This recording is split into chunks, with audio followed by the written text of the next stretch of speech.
Hello बच्चों, आज इस वीडियो में प्रश्नावली 1.3 कक्षा 10 को सॉल्व करते हैं और 1.3 को इस वीडियो में पूरा सॉल्व करेंगे। तो इस वीडियो को लास्ट तक देखना। देखिए कि सिद्ध कीजिए कि रूट 5 एक अपरिमेय संख्या, ठीक है। इसमें हमें अपरिमेय संख्या को सिद्ध करना है, तो इसका हल करते हैं। पहले हम क्या करते हैं, एक कल्पना कर लेते हैं। कल्पना कर सकते हो, यहाँ पे माना कि ऐसा कुछ लिख सकते हो। कल्पना करते हैं कि रूट 5 एक अपरिमेय संख्या न होकर एक परिमेय संख्या है, ठीक है। एक परिमेय संख्या है, ठीक है। और परिमेय संख्या क्या होती है, जिसे हम P/Q के रूप में लिख सकते हैं, ठीक है। तो जहाँ पे क्या होता है, Q बराबर 0 नहीं होगा कभी भी, और जहाँ P व Q, इन दोनों के अंदर जो P और Q आ रहा है, इसके जो सार्वगुणनखंड कह सकते हैं यहाँ पे सहअभाज्य, और यहाँ पे P और Q जो है सहअभाज्य पूर्णांक है। सहअभाज्य पूर्णांक का मतलब क्या हो गया, जो इनका HCF आएगा ना, वो हमेशा एक ही आएगा, एक से ज़्यादा HCF कभी नहीं आएगा, ठीक है ना। तो वो होता है सहअभाज्य पूर्णांक। क्योंकि कोई भी जिसकी परिमेय संख्या होती है, जिसकी मान लिया कोई परिमेय संख्या है 6/12, ठीक है। अब इसको काटेंगे तो कितना आएगा, 6 कम 6 और 6 दूनी 12। अब इन दोनों के अंदर आप अगर HCF ज्ञात करें तो एक ही आएगा, तो एक के अलावा और कोई कॉमन नहीं आएगा, इसलिए इसे सहअभाज्य पूर्णांक ये P और Q होंगे इस परिमेय संख्या के अंदर। अब देखिए, अब रूट 5 को हमने परिमेय संख्या कल्पना की है, ठीक है ना। तो रूट 5 को हम परिमेय संख्या के बराबर लिख लेते हैं, ठीक है। अब इसका करते हैं पक्षांतर। पक्षांतर करने पर 5Q बराबर P आ जाएगा। अब आगे हम क्या लिखते हैं, यहाँ पे नीचे लिखते हैं, आपको यहाँ पे लिख देना है कि दोनों तरफ वर्ग करने पर। अब हमने यहाँ पे इसका वर्ग कर लिया। वर्ग करेंगे तो रूट 5 Q का स्क्वायर बराबर P का स्क्वायर। अब रूट 5 का स्क्वायर क्या होता है, यहाँ पे देखिए कि रूट 5 इंटू रूट 5 क्या होता है, 5 होता है। तो यह आ जाएगा 5, और Q का स्क्वायर तो Q स्क्वायर, और P का स्क्वायर P स्क्वायर, ये हो जाएगा। अब देखिए, अब हो जाएगा ये जो है P स्क्वायर, हम इसको ना इधर चेंज कर लेते हैं। P स्क्वायर बराबर, या फिर चेंज करने की जरूरत नहीं है, ये जो 5 है यहाँ पे क्या है, गुणे के अंदर है, तो इधर आएगा तो क्या आ जाएगा, भाग में आ जाएगा, ठीक है ना। तो Q स्क्वायर बराबर P स्क्वायर बट्टा 5 आ जाएगा, ठीक है ना। ये हम लिख सकते हैं, नहीं लिखे भी तो कोई बात नहीं, समझाने के लिए, ठीक है ना। तो ये 5 जो है P स्क्वायर को विभाजित कर रहा है, क्योंकि बट्टे में है, तो हम ऐसे लिख सकते हैं यहाँ पे, अतः ये 5 है जो P स्क्वायर को विभाजित करता है, ठीक है। तो 5 P स्क्वायर को विभाजित करता है, तो 5 P को भी विभाजित करेगा, ठीक है। तो ये 5 अगर P स्क्वायर को विभाजित करेगा, तो ये विभाजित करता है, तो 5 P को भी ये विभाजित करेगा। अब हम यहाँ पे मान लेते हैं, मानना ये जो हमारा P आया है, ये P बराबर हम मान लेते हैं 5R मान लेते हैं यहाँ पे, ठीक है ना। यहाँ पे आप और भी कोई भी संख्या है यहाँ पे आप मान सकते हो, ठीक है। अब इन दोनों का वर्ग करने पर वर्ग करेंगे तो P का स्क्वायर P स्क्वायर, और यहाँ पे हो जाएगा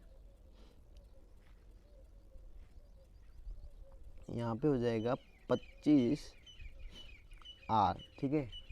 तो यहाँ पे हो गया 25R हो गया। अब P स्क्वायर, ये देखिए ये वाला पी स्क्वायर बराबर क्या है, 5q² है। तो यहाँ पे पी स्क्वायर की जगह 5q² रख देते हैं और ये आ जाएगा 25r²। ठीक है, अब 5 एकम 5 और 5 25, ये कट जाएगा। तो आ गया हमारा q² बराबर 5r²।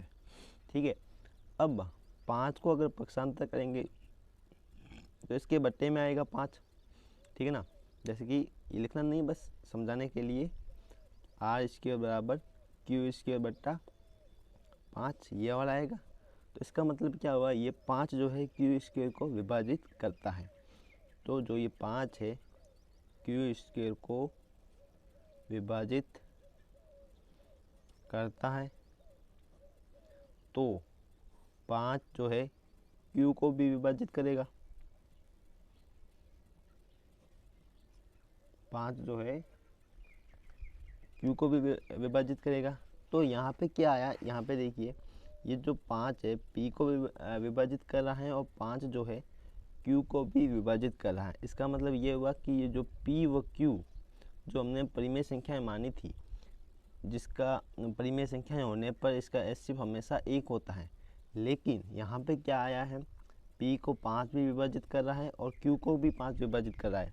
इसका मतलब हुआ है कि इसके जो हम गुणनखंड करेंगे तो 1 तो सब में होता ही है, लेकिन इसके अंदर 5 भी आ रहा है, 5 भी आ रहा है। तो ये जो p व q है एक सहअभाज्य पूर्णांक नहीं रहे। ठीक है ना, क्योंकि सहअभाज्य पूर्णांक वही होते हैं जिसका एचसीएफ 1 आता है, या फिर उसके गुणनखंड करने पर जो उनके अंदर उभयनिष्ठ गुणनखंड है हमेशा 1 ही होता है, लेकिन इसके अंदर 1 और 5 दोनों आ रहे हैं। तो हमारी कल्पना जो हमने की थी कि √5 जो एक परिमेय संख्या है, तो हमारी कल्पना यहाँ पे क्या हो जाती है, गलत। हमारी कल्पना यहाँ गलत सिद्ध होती है। इसलिए रूट जो 5 है परिमेय संख्या न होकर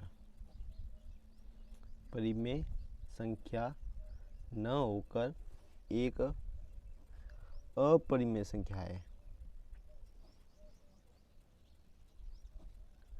अब देखते हैं, ये आपका अपरिमेय संख्या को सिद्ध कर दिया है। अब देख लें अगला प्रश्न। अब देखिए दूसरा प्रश्न कह रहा है कि सिद्ध कीजिए कि 3 + 2 √5 एक अपरिमेय संख्या है। तो इसका अब हल करते हैं। यहाँ पे भी हम एक कल्पना करते हैं, यहाँ पे माना कि कुछ भी लिख सकते हैं आप। ठीक है, कल्पना करते हैं कि 3 + 2 √5 एक परिमेय संख्या है। ठीक है, परिमेय संख्या है, और हमने पता है कि परिमेय संख्या कौन सी होती हैं, जो p बटा q के रूप में लिखते हैं, और जहाँ q बराबर 0 के बराबर नहीं होता है, और p और q क्या होते हैं, सहअभाज्य पूर्णांक होते हैं। ठीक है, और सहअभाज्य पूर्णांक कौन से होते हैं, जिसका एचसीएफ हमेशा 1 आएगा, या फिर हम कह सकते हैं इसके उभयनिष्ठ गुणनखंड 1 ही होगा। अगर 1 से ज़्यादा आते हैं तो हमारी सहअभाज्य पूर्णांक नहीं होंगे। ठीक है ना, अब देखिए हमने इसे परिमेय संख्या मान ली है, तो 3 + 2 √5 को हम p बटा q के बराबर में लिख सकते हैं। ठीक है, अब रूट वाली संख्या एक तरफ और बिना रूट वाली एक तरफ कर देते हैं। तो 2 √5, अब देखिए यहाँ पे ये 3 प्लस का है तो इधर आएगा तो माइनस का हो जाएगा, PQ - 3। ठीक है, अब इस 2 ये गुणा में है तो इधर आएगा तो ये भाग में हो जाएगा, √5 p बटा q -3 बटा आ जाएगा 2 के अंदर।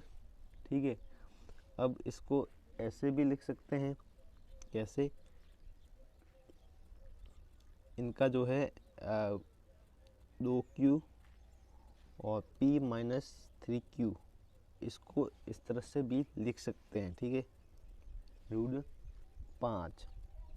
अब देखिए p और q दोनों क्या है, एक पूर्णांक है, और ये हमारी एक परिमेय संख्या है क्योंकि हमने इसे मान रखा है। ठीक है, और √5 जो हमने पिछले सवाल में सिद्ध किया था, जो एक √5 आता है, एक अपरिमेय संख्या है। तो ये एक अपरिमेय संख्या है और बराबर, और ये जो एक परिमेय संख्या है। तो अपरिमेय संख्या और अपरिमेय संख्या तथा परिमेय संख्याएं कभी भी बराबर नहीं होती हैं। तो √5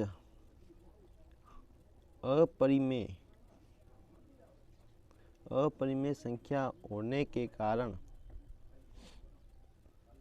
ये पूरी संख्या जो 3 + 2√5 होने के कारण 3 + 2√5 एक अपरिमेय संख्या होगी।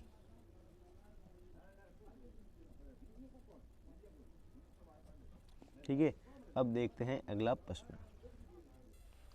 अब देख लीजिए प्रश्न संख्या 3 कि सिद्ध कीजिए कि निम्नलिखित संख्याएं अपरिमेय संख्या हैं। और प्रश्न संख्या 3 के अंदर ये 3 संख्याएं दे रखी है और हमें तीनों संख्याओं को अपरिमेय सिद्ध करना है। तो देखिए, अब पहली संख्या है कि 1/√2। ठीक है, अब इसका करते हैं हल। यहाँ पे भी हम एक कल्पना करते हैं, सभी प्रश्नों को ऐसे ही हल करना है कि कल्पना करते हैं कि 1/√2 एक क्या है, परिमेय संख्या है। सबसे पहले हमें इन संख्याओं को परिमेय संख्या मान के ही हमें अपरिमेय संख्या सिद्ध करनी है। तो 1/√2 एक परिमेय संख्या है। ठीक है, और परिमेय संख्या हम जानते हैं जिसे हम P/Q के रूप में व्यक्त करते हैं। ठीक है, और जहाँ पे Q कभी भी 0 के बराबर नहीं होगा और P व Q के P व Q जो है सहअभाज्य पूर्णांक है। ठीक है, अब 1/√2 को हमने परिमेय संख्या मानी है, तो 1/2 को P/Q के फॉर्मेट में लिखते हैं। अब यहाँ पे हम लिखते हैं दोनों तरफ वर्ग करने पर, तो 1/√2 का वर्ग करेंगे बराबर P/Q का भी वर्ग करेंगे। ठीक है, अब वर्ग करते हैं तो 1/√2 का वर्ग हो जाएगा 1/2 बराबर ये हो जाएगा P² बराबर Q²। ठीक है, अब इनका पक्षांतर करेंगे, Q² इधर आएगा, Q² बराबर 2 इधर जाएगा तो 2 इसके गुणे में आ जाएगा, तो 2P² आ जाएगा। ठीक है ना। अब यहाँ पे देखिए कि ये 2 को अगर हम इस बट्टे में लाएंगे, Q² के बट्टे के अंदर इस भाग के अंदर लाएंगे, तो क्या आएगा कि 2 जो है Q² को विभाजित करता है। तो अतः हम यहाँ पे लिख देते हैं, अतः 2 जो है Q² को विभाजित करता है। अगर 2 Q² को विभाजित करता है तो 2 जो है Q को भी विभाजित करेगा। ठीक है, 2 Q को भी विभाजित करेगा। अब माना Q बराबर 2R। अब देखिए यहाँ पे कौन सी संख्या है, हमें ये वाली संख्या माननी है। जो यहाँ पे जो हमारी ये वाली संख्या Q² का जो मान आ रहा है वही हमें यहाँ पे Q बराबर 2R ये माना। ठीक है, और R यहाँ पे कोई पूर्णांक है। ठीक है, R बराबर कोई पूर्णांक है। ठीक है, अब करते हैं दोनों तरफ वर्ग करने पर, वर्ग करेंगे तो आ जाए Q² प्लस 2 का वर्ग करेंगे तो 2 का हो जाएगा 4 और R का हो जाएगा R²। ठीक है, अब देखिए Q² यहाँ पे देखिए Q² बराबर 2P² लिखा हुआ है, तो इस Q² की जगह ये 2P² लिखेंगे, 2P² बराबर 4R²। अब ये 2 एकम 2 और ये जाएगा 2 दूनी 4, तो P² बराबर 2R² हो जाएगा। ठीक है ना। अब अगर हम इस 2 का पक्षांतर करेंगे तो ये इधर आएगा, तो बराबर किस साइड आएगा, तो ये बट्टे में आएगा P² के। अगर P² के ये अगर बट्टे में आता है तो हम क्या कहेंगे कि अतः ये 2 जो है पी स्क्वायर को विभाजित करता है। भाई किसी के बट्टे में आएगा तो वो उस संख्या को विभाजित ही तो करेगा, तो विभाजित करता है। ये 2 पी स्क्वायर के बट्टे में आ गया तब इसको विभाजित करेगा। अगर पी स्क्वायर को विभाजित करेगा तो भाई 2p को भी विभाजित करेगा, ठीक है, ये विभाजित करेगा, ठीक है। लेकिन हमने कल्पना क्या की थी कि जो परिमेय संख्या होती है, हमने 1/√2 को हमने परिमेय संख्या मानी थी, और जिसे हम p/q के रूप में लिखते हैं, और p व q सह-अभाज्य पूर्णांक, और सह-अभाज्य पूर्णांक हमने पिछले 2 प्रश्न में बताया है कि वो होते हैं जिसका उभयनिष्ठ गुणनखंड 1 होता है, या फिर उसे हम कह सकते हैं कि जिसका HCF 1 होता है, ठीक है। 1 के अलावा उसे और कोई भी संख्या विभाजित नहीं करेगी। लेकिन यहाँ पे क्या हो रहा है कि 2 जो है p को विभाजित कर रहा है और 2 q को विभाजित कर रहा है। इसका मतलब इसके जो गुणनखंड आए हैं 1 भी है और 2 भी आ गया। तो हमने जो हमारी जो कल्पना थी कि इसका जो HCF है या फिर जो इसको विभाजित करने वाला जो संख्या वो 1 ही होगी, लेकिन यहाँ पे 1 के अलावा 2 भी आ रही है। तो हमारी जो कल्पना है यहाँ पे क्या होती है, गलत सिद्ध होती है, गलत सिद्ध होती है। तो जो है 1/√2 एक अपरिमेय संख्या होगी, और यही हमें सिद्ध करना था। अब देखते हैं प्रश्न से, ये जो दूसरी संख्या है 7√5 को हम अपरिमेय संख्या सिद्ध करते हैं। अब देखिए 7√5 को भी हमें एक अपरिमेय संख्या सिद्ध करनी है, ठीक है। तो अब इसका हल करते हैं, ठीक है। अब यहाँ पे हम कल्पना करते हैं कि 7√5 एक परिमेय संख्या है, ठीक है। और यहाँ पे हम कोई 2 पूर्णांक मान लेते हैं, p व q, जहाँ q बराबर हमने 0 के बराबर नहीं होगा q, ये ठीक है ना। और तो हम इसको लिखते हैं 7√5 को हमने परिमेय संख्या मानी है तो p/q के रूप में लिख लेते हैं। अब 7 का पक्षांतर इस साइड करते हैं बराबर के दूसरे साइड, तो √5 बराबर p/q। तो ये 7 यहाँ पे इसकी इधर गुणे में था तो इधर आएगा, तो ये आ जाए भाग में आ जाएगा, ठीक है। p और q पूर्णांक है, तो ये तो एक परिमेय संख्या है, और √5 हमने सिद्ध कर रखा है कि यह अपरिमेय संख्या है। तो अपरिमेय संख्या और परिमेय संख्या कभी भी बराबर नहीं होगी, इसलिए 7√5 एक अपरिमेय संख्या होगी, और यही हमें सिद्ध करना था। अब देखते हैं अगली संख्या। अब अगली संख्या है तीसरी, 6+√2 को हमें अपरिमेय संख्या सिद्ध करनी है, ठीक है। तो यहाँ पे भी इसका करते हैं हल। यहाँ पे भी हम कल्पना करते हैं कि 6+√2 एक क्या है, परिमेय संख्या है, और परिमेय संख्या को हम p/q के रूप में लिखते हैं, और q कभी भी हमारा 0 के बराबर में नहीं होता है। और p व q एक यहाँ पे हम लिख देंगे, p व q क्या है, कि सहभाज्य पूर्णांक है जिनका HCF हमें 1 ही आएगा, ठीक है। अब देखिए 6+√2 हम इसे परिमेय संख्या मान रहे हैं तो परिमेय संख्या के बराबर में लिख लेते हैं, और √2 यानी रूट वाली एक तरफ बिना रूट वाली एक तरफ, तो p/q -6 आ जाएगा। अब देखिए p व q और 6 ये तीनों क्या है, पूर्णांक है, तो ये तो हो गई परिमेय संख्या हमारी, ठीक है। और ये हमारी क्या है, अपरिमेय संख्या। तो हम जानते हैं कि अपरिमेय और परिमेय कभी भी बराबर नहीं होती हैं, इसलिए 6+√2 अपरिमेय संख्या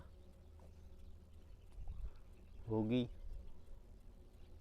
और इसी के साथ हमारी प्रश्नावली 1.3 पूरी ख़त्म होती है।